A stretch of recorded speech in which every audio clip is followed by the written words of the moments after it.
ముఖ్యంగా తెలంగాణలో ఉండే మైనారిటీ సోదరులకు నేను విజ్ఞప్తి చేస్తా ఉన్నా. రేవంత్ రెడ్డి మూలాలు బీజేపీలో ఏబీవీపీలనే ఉన్నాయి. అందుకే ఇవాళ ఆయన అడుగడుగులా మీరు గమనించండి, జాగ్రత్తగా చూడండి. ఆయన పోతాడు, ఢిల్లీకి పోతాడు, అమిత్ షా గారిని కలుస్తాడు.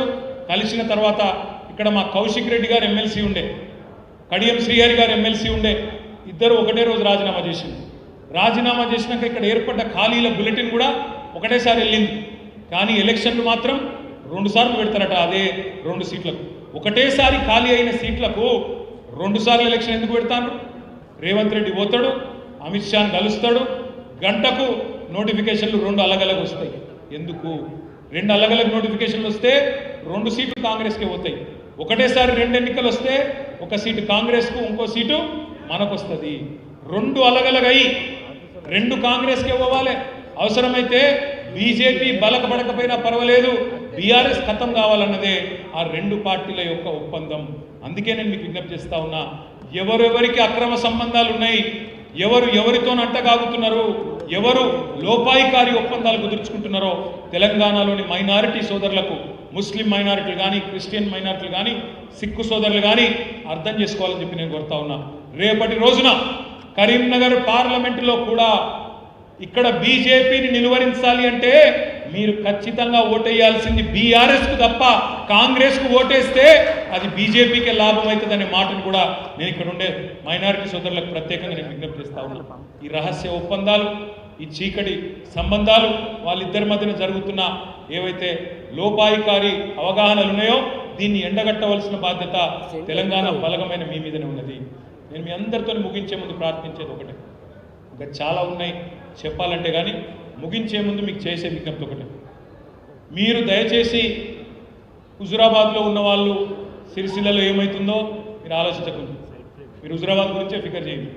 సిరిసిల్లలో ఉన్న వాళ్ళు వేములవాడలో ఏమవుతుందో మీరు ఆలోచించకండి, మీరు సిరిసిల్ల గురించి ఆలోచించండి. వేములవాడలో ఉన్న వాళ్ళు చొప్పదండ ఏమవుతుందో అట్లనట ఇట్లనట ఆలోచించకండి. మీరు చొప్పదండోళ్ళు మానకొండూరు గురించి ఆలోచించకండి, మానకొండూరు కరీంనగర్ గురించి ఆలోచించకండి, కరీంనగర్ వాళ్ళు హుస్నాబాద్ గురించి ఆలోచించకండి.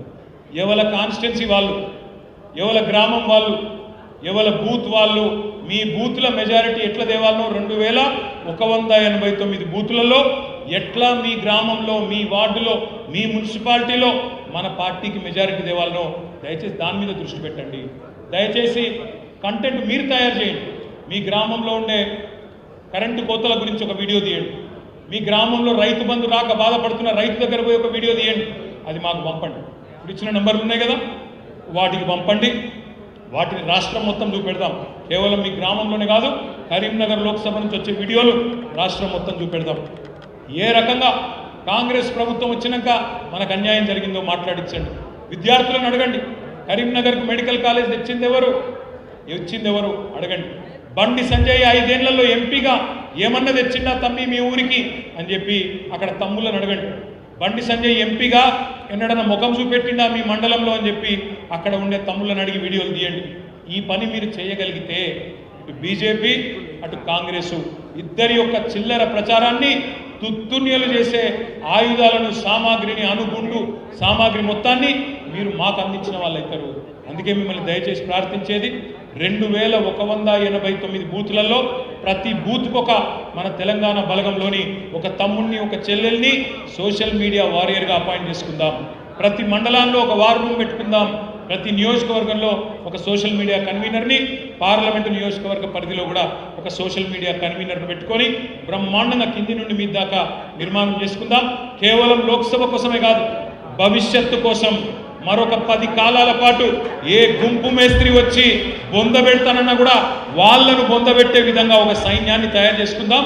కేసీఆర్ గారిని తిరిగి తొందరలోనే ముఖ్యమంత్రి చేసుకుందామనే మాట కూడా మీకు విజ్ఞప్తి చేస్తూ మళ్ళొకసారి ఈరోజు కరీంనగర్ బలగంలో హాజరైన ప్రతి ఒక్కరికి పేరు పేరున ధన్యవాదాలు, నమస్కారాలు. జై తెలంగాణ. మనం అరెస్టు కాలేదు అంటే సుప్రీంకోర్టుకు పోయి స్టే తెచ్చుకుంటే అరెస్టు కాలేదు.